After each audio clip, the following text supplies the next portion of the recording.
So I really am excited to ask you this question because I've already seen you diving into AI. But with the advancements of artificial intelligence and automation, how do you see AI potentially impacting the creative process or outcomes in your field, particularly in hat making? So I started diving into AI. I had a meeting with one of my really, really close friends, G-Link, and I was like, hey, man, I got this idea. I want to run it by you. And so we started, I let him know the idea of the AI and what I wanted to do. And he was like, yeah, if anybody knows Garrett, he's like, Shout out to Garrett Brill. shout out to G-Link. He's like, yeah, it's it's great, blah, blah, blah, it's great. But then I don't know. And so it's like, he weighs out all the options here. So we got down to this final decision to just use it as a regeneration station. So regeneration meaning the AI generates this image and I can regenerate that generation. So moving forward on my Instagram, those are regenerations of AI that I can regenerate. I've done them.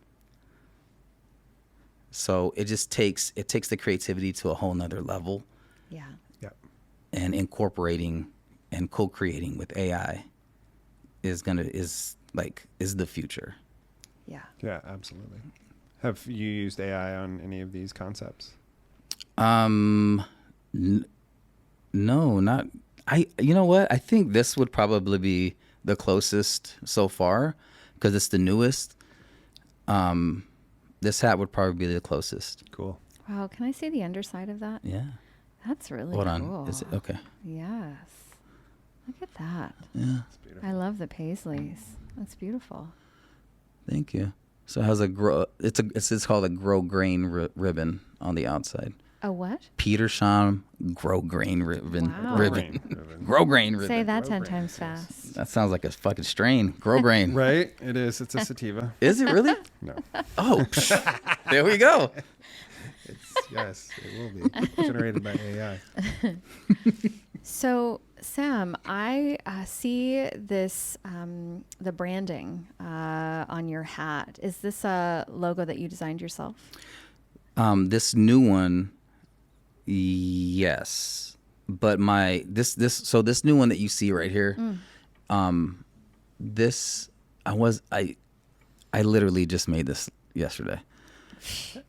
No big deal. So I was like, beautiful. I was like, what am I gonna do with this? Oh, I can make patches, right? So I made my first patch, and I'm like, oh, okay, cool. Well, it'd be cool to just have them like tags on my hats, so so that it's like a souvenir, novelty, whatever. But it's aesthetically pleasing to the eye when you look at it, like the colors and everything. And I don't know if you can see it from there, G. Okay. Like the colors, Yes. yeah. Beautiful. So, and it has the Arizona State in the back. So this is a rebrand of my actual logo that I was gifted from Mr. Good Ink. He's a tremendous supporter of mine, and one day I woke up to an email saying, Sam, I love what you're doing. I believe in you so much. Keep doing your thing, bro. I was up at 2 a.m. and I just made you a logo. And so he gifted me that's a logo. amazing. He That's gifted so me the logo, sweet. like the logo that I use actually. Yeah. Yeah. Wow. So, That's lovely. yeah. If this is representation of your brand, and your brand could be considered your reputation, what would you want people to remember or feel about you? I would want them to remember the love that goes into these creative designs, the love that I have for them, even if I just met them, right?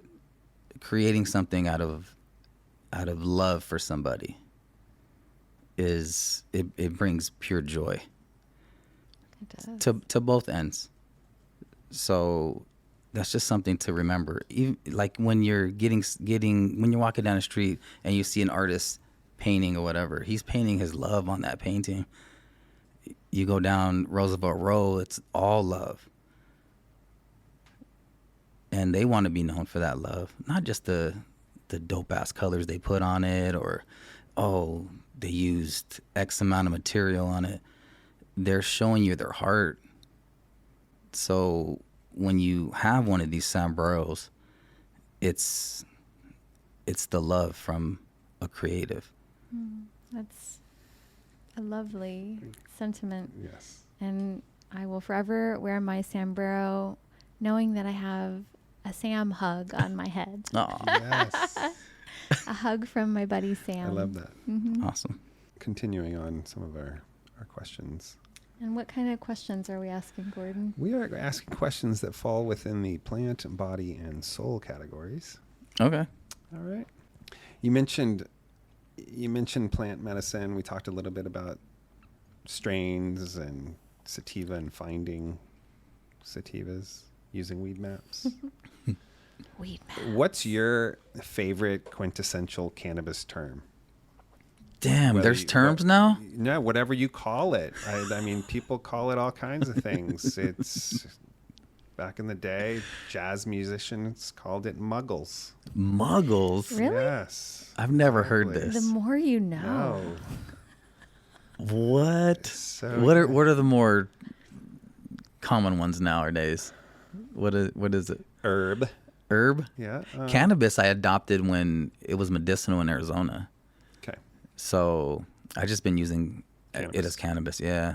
Yeah. Not Santa Maria? No, Santa No. Maria. It's a little bit of a different plant, though. I guess I'm old school. I don't know. Yeah. No, you're not at all. No. Just curious. Dope. Yeah. Yeah, there you go. Dope. But I use dope as as my vocabulary. though. Exactly.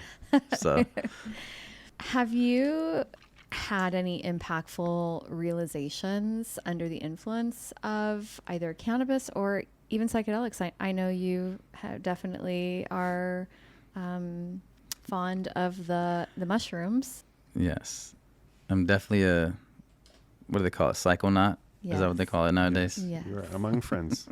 Yes. If you truly want to go on this journey with me right now, then Sure do. we can go. Let's go. Okay. So the realization that I had from psilocybin would be that there is no separation whatsoever between you, between me, between the trees, even the air. The molecules in the air that we breathe, you're breathing in, I'm breathing out. I'm breathing in, you're breathing out. There's no separation here. And that we're all one consciousness.